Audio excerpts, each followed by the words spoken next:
अपन क्या संस्कृत भाषा का अपन बोलते हैं ना, तो संस्कृत भाषा में संबंधित जानकारी है कि संस्कृत भाषा को ऐतिहासिक पृष्ठभूमि के अनुसार या जो भाषा है प्राचीन भारतीय आधुनिक भाषा है, ठीक है ना, और या 2000 ईसा वर्ष पूर्व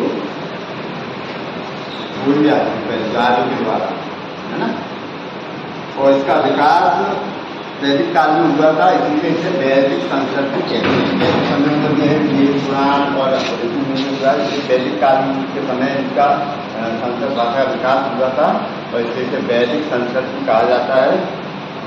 और इसी प्रकार का वैदिक इतिहास व्याकरण को परिभाषित करने और वैदिक इतिहास को व्यवस्थित करने के लिए महर्षि पाणिनि के बारे में आपने सुना होगा, जो व्याकरण के जनक है इनके अपनी संस्कृत भाषा के, तो उनका एक बड़ा विशेष महत्वपूर्ण योगदान रहा है। इसलिए मैं क्या है, पाणिनि को संस्कृत भाषा जो व्याकरण है उसका जनक भी कहा जाता है।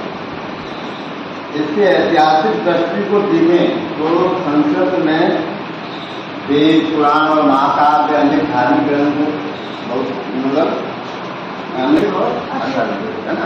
तो इन वेदों में क्या है, इन वेदों में हमारी जो धार्मिक स्रोत है, जो क्रियाकलाप धार्मिक जो, और दूसरा जो तंत्र मंत्र हैं, विद्याएं हैं, देवताओं की और कर्मकांड आदि संबंधी नियम जो है उनकी जानकारी हमें प्राप्त होती है वेदों में।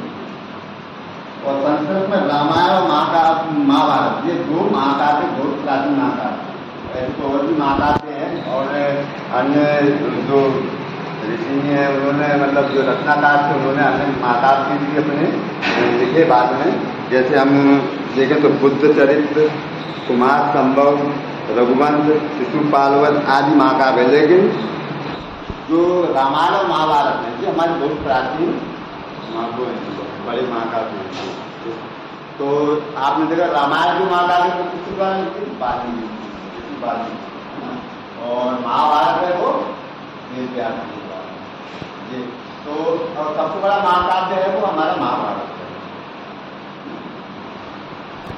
भारतीय बनी विभिन्न पहलुओं पर मार्गदर्शक रूप में ये कार्य करते हैं। जैसे अब कैसे कार्य करते हैं, जैसे महाकाव्य जो रामायण है, महाभारत है, तो रामायण में हमें श्री राम के चरित्र के बारे में अनुभव प्राप्त होता है, उनके जो सारा मतलब जो जीवन था, ईश्वर का अवतार होने वाले में मानव जीवन में जो किया था, उन्होंने जो अपने कल्याण किया, तो उस हिसाब से मतलब हम देखेंगे महाभारत युद्ध कौशल, सामाजिक रीति रिवाज, धर्म दर्शन आदि के बारे में महाभारत में में रखा है, बनिए छोटा हो बड़ा हो, इस प्रकार का 13 व्यंजन होते हैं, 13 स्वर होते हैं, है ना। और जो अपनी जो है वो अपना क्या है व्यंजन माना, कहाँ से लेके हाथ तक। और स्वरवाणी की बात करें, स्वर क्या होते हैं, जैसे स्वर जो वर्ण स्वयं उच्चारित, जो वर्ण क्या है स्वयं उच्चारित उच्चारण क्या कहते हैं, स्वर कहते हैं। अर्थात हम स्वरवर्ण कहते हैं और स्वरवर्ण को हम संस्कृत में अति भी कहते हैं, और ये 13 की संख्या होती है 13। व्यंजन वाणी की बात करें हम, तो व्यंजन वाणी में क्या है कि दो वर्ण स्वयं उच्चारित ना होकर स्वर की सहायता से उच्चारित है। जैसे हम उदाहरण देखें तो का है, तो का में हलंत लगा हुआ है, तो का में अगर अपन हलंत लगाए मतलब का क्या है व्यंजन, जब हम इसमें आ जोड़े स्वर जोड़े तो और उसका जो शब्द बनेगा नया, तो वो पूरा पूर्ण रूप से वो कहलाएगा, चाहे व्यंजन तो बहुत लंबा हो जाएगा। अच्छा, अभिवादन, अभिवादन संख्या का ज्ञान है, संख्या के ज्ञान में आपने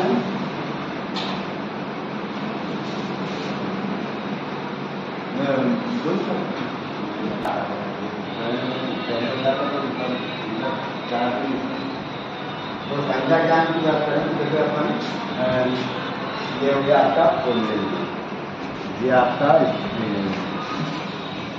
और ये आपका नपुंसक।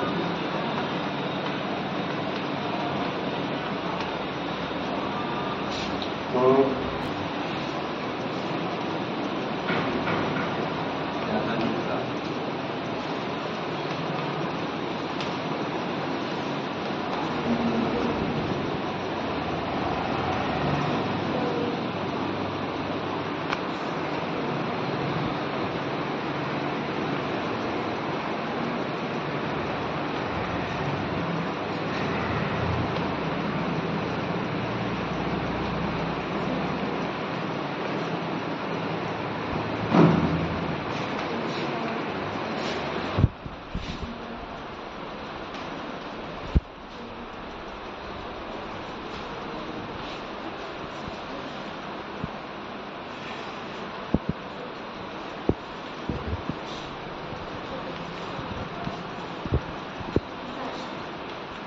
पुल्लिंग स्त्रीलिंग मतलब 3 लिंग होते हैं अपन संस्कृत में।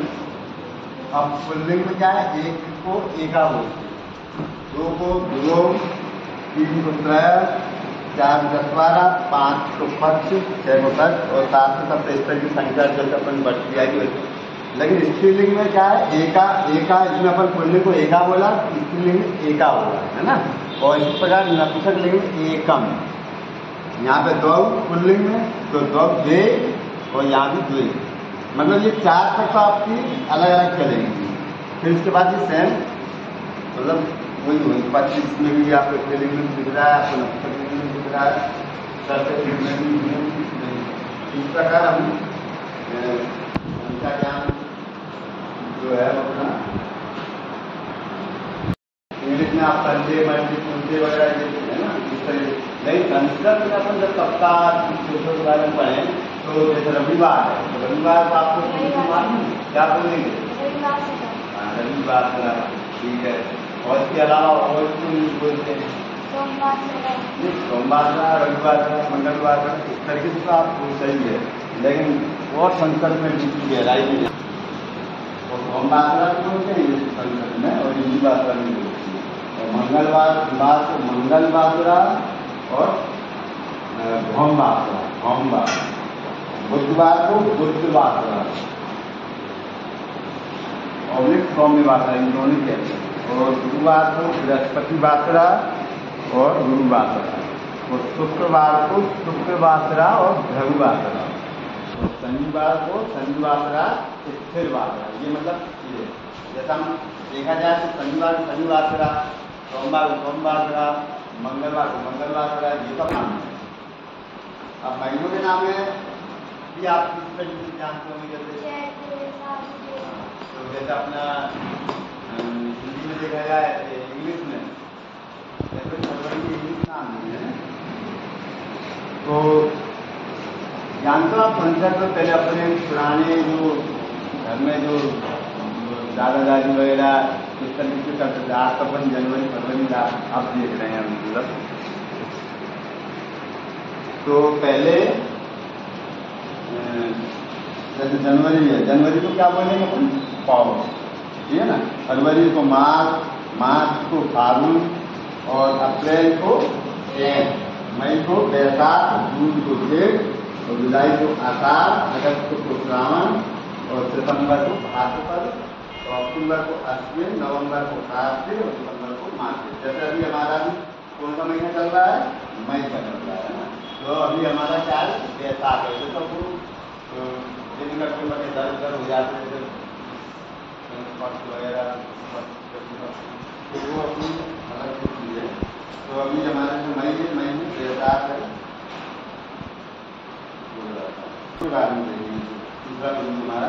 तो पशु पक्षियों को संस्कृत में हम क्या कहते हैं, पशु पक्षियों में हम देखें, पक्षियों को पहले देखें तो कबूतर है, कबूतर को क्या बोलते हैं, कपूता, कबूतर को कपूता, कोयल को कोकिला, चिड़िया को चटका, और कौवा को क्या बोलेंगे, काका, है ना। चिड़िया को चटका, कौवा को काका, कोयल को कोकिला, और तोता को सुका, मोर को मयूरा, और बगुला को बसा। और भी पक्षी हैं लेकिन हम नहीं जोड़े।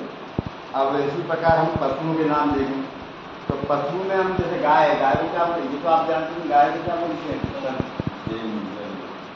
और बंदर को बांगड़ा, शेर को सिंह, और कुत्ता को कुतरा,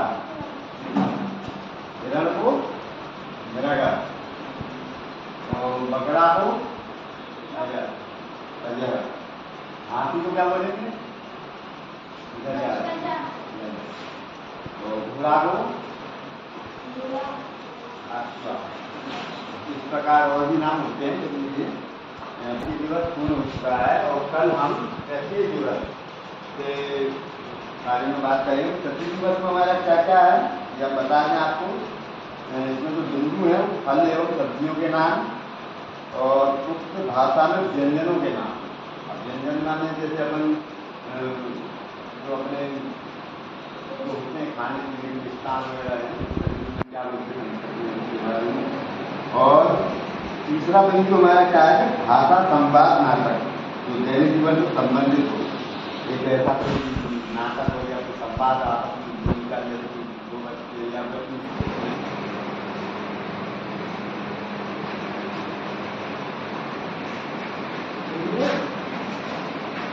हम बच्चा आ गया क्या हो हम तृतीय दिवस के बारे में बात कर रहे हैं। तो संस्कृत में प्रमुख बिंदु हमारे ये हैं सब्जियों के नाम, दूसरा भाषा में व्यंजन के नाम, तीसरा भाषा संवाद नाटक। तो हम पहला बिंदु देख रहे हैं फलों के नाम और सब्जियों के नाम। फलों के नाम में आप लिखेंगे तो आप फलों के बारे में सब जानते हैं हिंदी में। तो आम है, आम को क्या बोलते हैं, आम। और सेब को केला को कदली, जामुन को जामुन और बेर को बदली। ऐसे और भी फल हैं। लेकिन अब सब्जियों के बारे में हम देखें तो सब्जियों के बारे में जैसे आलू है, आलू को हम क्या बोलेंगे, दूसरा टमाटर, टमाटर को रक्तांग, और कद्दू को मांदा, और भिंडी को भिंडका, और पालक को पालकी। ये हमारी सब्जी के नाम है। ये अपना जो ये खाने से संबंधित है तो उदाहरण लेता हूँ तभी बनाएंगे। अब हमारा दूसरा बिंदु है उक्त भाषा में व्यंजनों के नाम। तो जैसे हमारा पेड़ा है, पेड़ा को क्या बोलेंगे, हिंदी को हिंदी को पेड़ा बोलता, आपने खाया भी होगा। और संस्कृत में हमको पिंडन बोलते हैं। पापड़ है तो पापड़ को चरका, चरका। चाय को चायम बोलते हैं, लड्डू को मोदकम, और दही को दधिकम, घी को घृतम, हलवा को बोलते हैं लप्सिका, लप्सिका। मतलब संस्कृत में हलवा को लप्सिका बोलते हैं। जैसे आपने लप्सी पुराने अपने जो बुजुर्ग थे बोलते लप्सी लप्सी, तो आज अपन वो लप्सिका। और चाट जो आप लोग खाते हैं उसको क्या बोलते हैं, आलू दशा, आलू दशा। जलेबी को कुंडलिका, और बर्फी को चक्रिका, और खीर को परमानम, परमानम। खीर को क्या बोलेंगे, परमानम। तो ये हमारा